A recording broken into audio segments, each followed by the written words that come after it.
आज हम carat hairpin बनाएंगे, जिसके लिए सबसे पहले एक स्लिप नॉट बनानी है। ओके, अब हमें यहाँ पर 12 चेन बनानी है। 1 2 3 4 5 6 7 8 9 10 11 12। अब दो चेन स्किप करनी है। 1 2 स्किप करेंगे और थर्ड चेन में डबल क्रोशिया बनाएंगे। तो ये एक डबल क्रोशिया, उसी के अंदर से एक और डबल क्रोशिया और एक और डबल क्रोशिया। तो टोटल हमने यहाँ पे 3 डबल क्रोशिया बनाए हैं। ओके, अब जो नेक्स्ट जो चेन है वहाँ पर हमें एक एक डबल क्रोशिया बनाने हैं 4 बार। तो ये एक डबल क्रोशिया, फिर नेक्स्ट में एक डबल क्रोशिया, नेक्स्ट चेन में एक डबल क्रोशिया। तो ये 3 डबल क्रोशिया हुए। नेक्स्ट में एक और डबल क्रोशिया, तो यहाँ पे 4 डबल क्रोशिया हो गए। ठीक है, अब हमें नेक्स्ट में हाफ डबल क्रोशिया बनाने हैं। तो यहाँ पे एक हाफ डबल क्रोशिया हुआ इस तरह से, फिर नेक्स्ट में एक हाफ डबल क्रोशिया। तो यहाँ पे हमने 2 हाफ डबल क्रोशिया बनाए। अब हम सिंगल क्रोशिया बनाएंगे। तो यहाँ पे एक सिंगल क्रोशिया हुआ, नेक्स्ट में सिंगल क्रोशिया। तो इस तरह से यहाँ पे 2 सिंगल क्रोशिया हुए। अब यहाँ पे एक सिंगल क्रोशिया बनाएंगे, एक चेन बनाएंगे और उसी के अंदर से वापस से एक सिंगल क्रोशिया। तो ये हमारा एक कॉर्नर रेडी हो जाएगा। ओके, अब जिस तरह से हमने यहाँ पे सामने बनाया है उसी तरह से यहाँ भी आपको बनाना है। तो सेम होगा, सिंगल क्रोशिया। तो यहाँ पे रिवर्स में जाएगा, एक सिंगल क्रोशिया, फिर नेक्स्ट में एक सिंगल क्रोशिया, फिर 2 हाफ डबल क्रोशिया। तो यहाँ पे एक हाफ डबल क्रोशिया, नेक्स्ट में एक हाफ डबल क्रोशिया। अब यहाँ पे हमें 4 डबल क्रोशिया बनाने हैं। तो यहाँ पे एक डबल क्रोशिया, फिर नेक्स्ट में एक डबल क्रोशिया, नेक्स्ट में एक डबल क्रोशिया,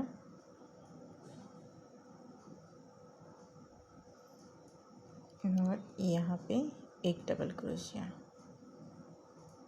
अब वापस से जहाँ हमने 3 ये हमारा कंप्लीट हुआ। अब यहाँ पर ये कॉर्नर में हमने 3 डबल क्रोशिया बनाए थे, वहाँ पे वापस से 3 डबल क्रोशिया बनाने हैं।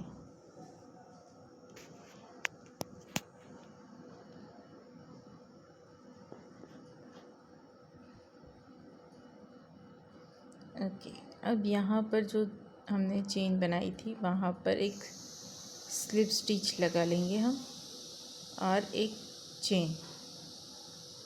फिर यहाँ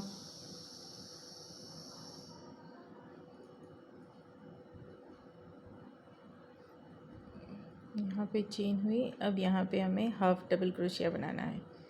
तो पहले जो 3 स्टिच है वहाँ पे 2 हाफ डबल क्रोशिया। तो ये 2, फिर वापस से 2 हाफ डबल क्रोशिया बनाएंगे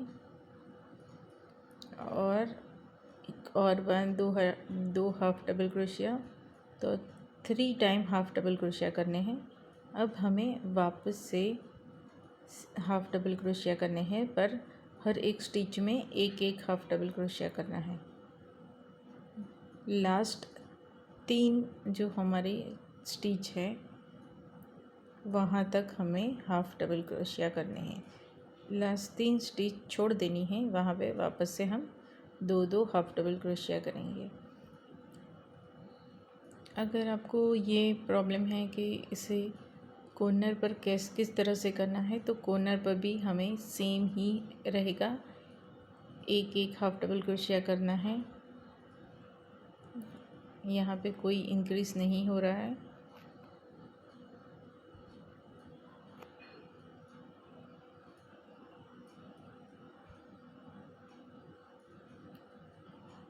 एक बार देख लीजिए, कॉर्नर पर भी मैंने कोई इंक्रीज नहीं किया हुआ है।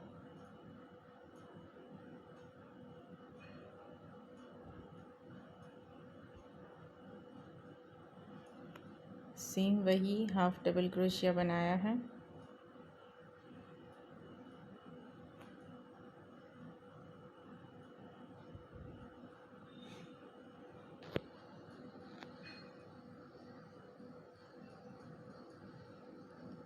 अगर आपको ये वीडियो पसंद आई है तो लाइक शेयर एंड सब्सक्राइब कर दीजिएगा, और कुछ ना समझ में आए तो मुझे ज़रूर से आप कमेंट कर सकते हैं।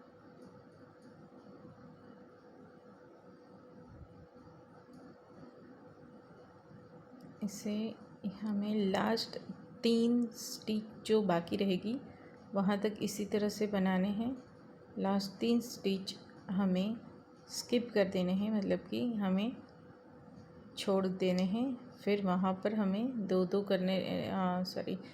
हाफ डबल क्रोशिया बनाने हैं। तो अब यहाँ से ये 3 स्टिच हमारी बाकी है, यहाँ पर हम दो हाफ डबल क्रोशिया बनाएंगे।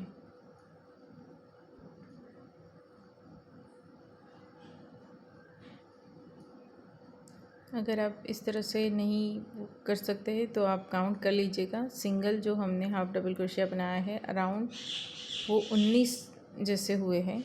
अब यहाँ पर स्लिप स्टिच ले लेनी है।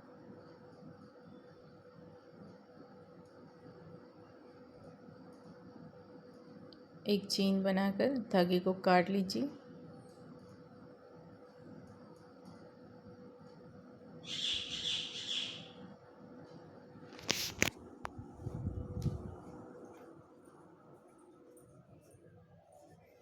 ओके, अब ये जो एक्स्ट्रा धागा है वो हम पीछे सिक्योर कर लेंगे। मैं लास्ट में आपको दिखाती हूँ धागे कैसे सिक्योर करने हैं।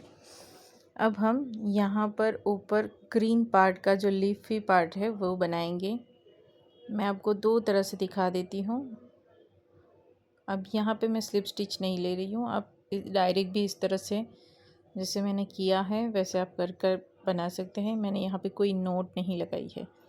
अब यहाँ पे एक डबल क्रोशिया, 3 चेन बनाई, फिर एक डबल क्रोशिया, वापस से 3 चेन और यहाँ पर स्लिप स्टिच। ओके, अब नेक्स्ट में हम सेम प्रोसेस रिपीट करने वाले हैं, पर मैंने एक डबल क्रोशिया की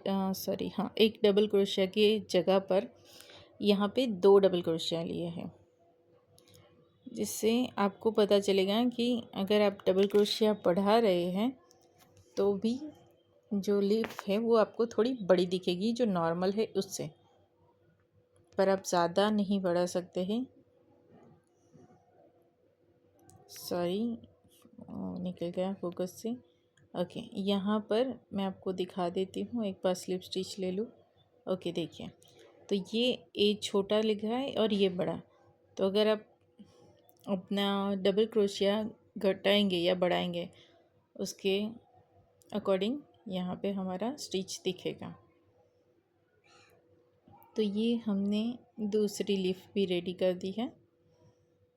तो मैं यहाँ पे साइड में एक ही डबल क्रोशिया बनाऊंगी, दोनों साइड में एक एक, तो एक जैसा दिखेगा।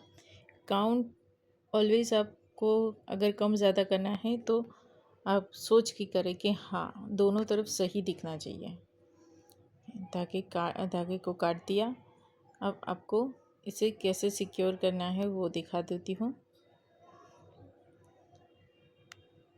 ओके, तो इसके लिए आप यार्न नीडल ले सकते हैं और धागे को पीछे से सिक्योर करना है, जैसे मैं आपको दिखा रही हूँ।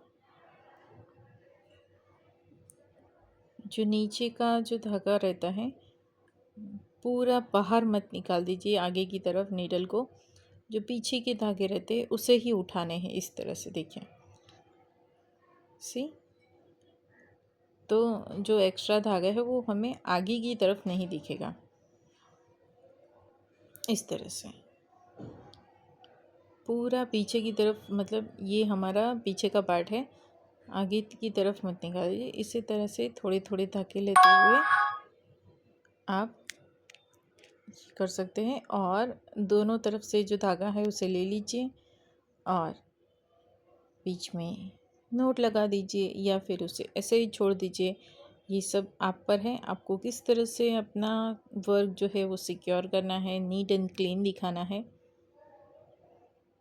मैं ज़्यादातर इस तरह से धागे को एक दूसरे के पास लाकर इस तरह से नोट लगा लेती हूँ। वैसे भी ये पिन का पीछे का भाग है, तो वो पिन के अंदर ही चला जाएगा जब हम यहाँ पे ग्लू की मदद से पिन को स्टिक करेंगे। तो इस तरह से काट दीजिए। हाँ, अब आप ये जो धागा है एक और तरह से भी हम सिक्योर कर सकते हैं, जैसे कि हुक की मदद से। अगर आपके पास यार्न नीडल नहीं है तो आप कैसे इसे सिक्योर कर सकते हैं। तो पहले तो इस तरह से नोट लगा दीजिए, काट दीजिए, तब भी चलेगा, या फिर हुक ले लीजिए। अभी ये मैंने छोटा हुक लिया है, जिससे मैंने वर्क किया है उससे छोटा। तो मुझे पता है कि अगर मैं छोटा हुक ले रही हूँ तो यान उसके साथ नहीं जाएगा। देखो मैं खींच रही हूँ, पर मेरा ये जो यान है वो उसके साथ उलझ रहा है, निकल रहा है। तो इस तरह से देखिए, तो इस तरह से यान उलझ रहा है, तो मैं वही हुक यूज़ करूँगी जिससे मैंने वर्क किया हुआ है। ठीक है, अगर आपका छोटे हुक से काम हो जा रहा है तो कोई इश्यू नहीं है, और अगर नहीं हो रहा है तो आप जिस हुक से आपने वर्क किया है वही यूज़ करें। ज़्यादातर ये बताते हैं कि आप छोटा हुक भी ले सकते हैं, पर अगर वो हमारे यान के लिए सूटेबल नहीं है तो छोटा हुक मत यूज़ करिएगा। अब ये जो एक्स्ट्रा धागा है ये दोनों को काट दीजिए। ओके, इसके बाद मैं आपको बताती हूँ कि मैं ये जो यान वर्क है हमारा पिन के ऊपर ग्लू करने के लिए कौन सा ग्लू यूज़ कर रही हूँ। ठीक है, तो ये देखिए आगे से एकदम हमारा छोटा सा प्यारा सा कैरेट दिख रहा है। ओके, अब मेरे पास दो क्लिप हैं, एक ऐसी और एक ये वाली क्रोकोडाइल वाली। देखिए मैं ये क्रोकोडाइल वाली पिन यूज़ करने वाली हूँ, तो ये सीधा रहे इसके लिए हमें इस तरह से पिन लगानी है। अगर आप ये वाले तो इसे इस तरह से लगाइए, उल्टी लगाओगे तो कैरेट का ग्रीन पार्ट नीचे आ जाएगा तो वो उल्टा दिखेगा। सिंपल। अब मैं ग्लू जो है ये B7000 यूज़ करती हूँ, आप अपने हिसाब से कोई भी यूज़ कर सकते हैं। मैं हॉट ग्लू गन यूज़ नहीं करती हूँ, क्योंकि उससे ग्लू थोड़ा गर्म होकर निकलता है, तो शायद से मेरा वर्क गर्म हो जाए या कुछ ज़्यादा चिपक जाए। मैंने कभी यूज़ नहीं किया है, तो मुझे ये ज़्यादा बेहतर लगता है और काफ़ी अच्छी तरह से मेरा वर्क क्लिप के ऊपर चिपक भी जाता है। तो इस तरह से ये मैंने कैरेट वाला हेयर क्लिप रेडी कर दिया है। तो देखने के लिए थैंक यू।